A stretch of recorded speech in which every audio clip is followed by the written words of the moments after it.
জোরে বলা যাবে না। আগে ঠিক করে নি বাবাজি, আমরা বসবো 2-4 ঘন্টা, আমি থাকবো 2 ঘন্টা, আমার ঘরে জানলার হুজুর আসবেন বুখারিয়া দরবার শরীফ থেকে, বুঝতে পেরেছেন? হুজুর কেবলা 2 ঘন্টা, তাহলে 4 ঘন্টা বসবো, তো বসার মতো বসবো। হুজুরকে ভাড়া করে নিয়ে এসেছেন বলে হুজুর বক্তার আপনার করে বসে থাকবে, ও হুজুর কিন্তু আমি নই। কথা বলতে হবে, আওয়াজও দিতে হবে, কারণ যে মাটির বুকের উপরে বসে আছে এই মাটি কিন্তু সব আল্লাহর কাছে রিপোর্ট পেশ করছে, বুঝাচ্ছেন না?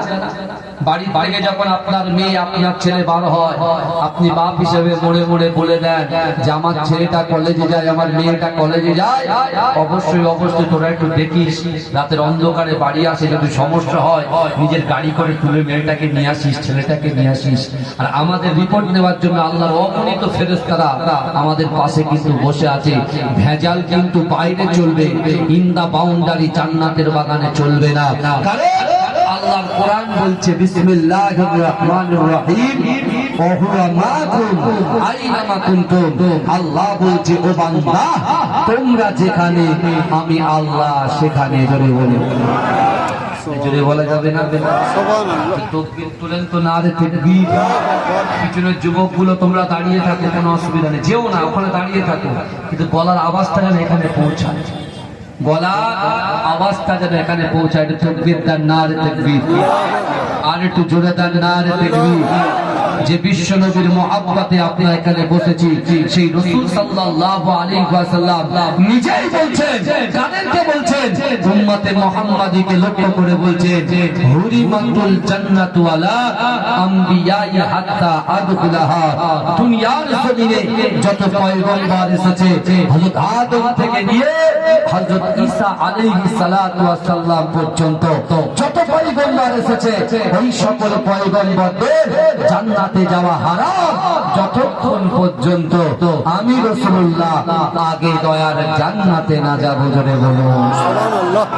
রাসূল বলছেন সবার আগে নবীদের ভিতর থেকে আমি রাসূলুল্লাহ আগে জান্নাতে যাব।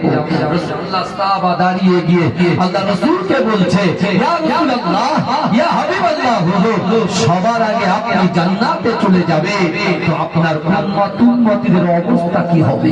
আল্লাহ রাসূল যখন এই কথা শুনবে, আমার রাসূলুল্লাহর চোখে পানি।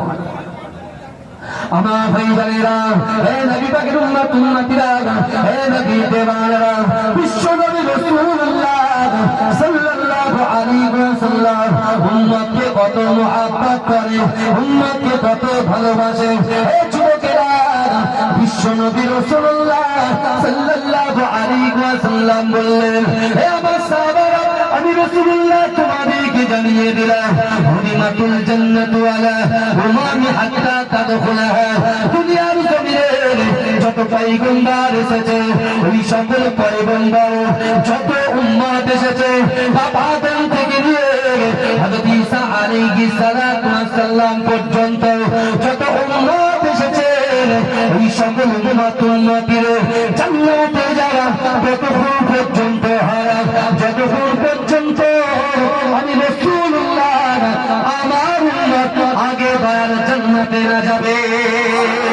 এই যুবকেরা, সেই বিশ্ব নবী রাসূলুল্লাহ সাল্লাল্লাহু আলাইহি ওয়াসাল্লাম 40 বছর বয়সে নবুয়ত পাওয়ার পরে আল্লাহ পাক আমার প্রাণ নবীর উপরে যে কোরআন নাযিল করেছেন, ওই কোরআন দিয়ে আল্লাহ রাসূল মক্কার পাশে আবু কুবাইস পাহাড়ের নিচে আমার প্রাণ নবী যখন তেলাওয়াত করে, এই যুবকেরা আল্লাহ রাসূলের কোরআন শোনার জন্য মক্কার কাফেরগুলো, মক্কার বেঈমানগুলো, অর্থাৎ আবু বকর, ওই যুবকেরা একটু ভালো করে বোঝার চেষ্টা করো, আবু জেহেল, আবু লাহাব, উতবা, খালিদ, এরা সকলে কোরআন শোনার জন্য গুটি গুটি পায় আমার রাসূলুল্লাহর পাশে বসে বসে বসে বসে কোরআন তেলাওয়াত শ্রবণ করেছিল।